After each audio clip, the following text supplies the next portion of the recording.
Is state security more important than individual privacy? Group 15, we think so. As the risk of terror threats continue to rise, this makes the role of the state to protect its citizens even more vital. Whether it is at work, at school, online, or even in your place of worship, are you truly safe? The events of 9/11, hundreds killed during prayers at a mosque in Egypt, the use of vehicles as weapons of death, and the violation of cybercrime laws, instances of terror attacks continue to increase and grow even closer, sending the frightening message that you are not safe. If fear of your own safety and those that you care about is not enough, consider the immense damage that a cyber attack or eco-terrorism would do to your nation's economy and its citizens. In monitoring the private lives of its citizens, the state is assuming its responsibility to provide protection. Surveillance techniques already in use by some countries have been found to be highly effective, having thwarted numerous terrorist attempts in the years following its induction, saving the lives of countless civilians, and in return, we trade a degree of our right to privacy. A small price to pay in an increasingly unsafe and unpredictable world.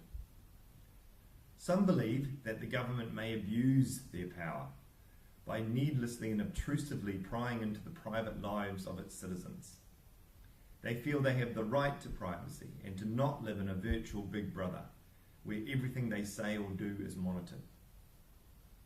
However, we are already being constantly monitored, online and offline, by private companies who use this information for security and profit, meaning surveillance already is an everyday, omnipotent presence. The government would simply be using similar or more advanced techniques to those already in use to ensure citizen protection and the identification of potential threats.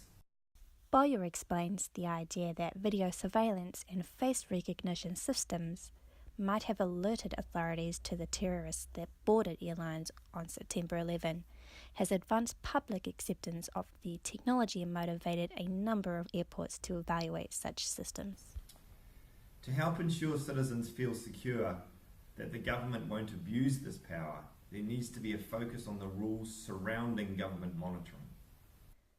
Kian explains, cameras are inevitable. The real issue isn't resisting their presence, but rather figuring out the rules for their use. How do we preserve privacy while still letting law enforcement do its job? The use of bipartisan oversight as a means of counterbalance is one way in which governments can ensure the public's civil liberties remain intact while maintaining state security.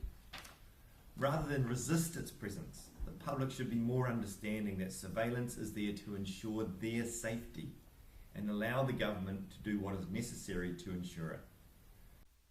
Davis and Silver explain, at every level of trust in the federal government, increased sense of threat leads to greater willingness to concede some civil liberties in favour of security and order.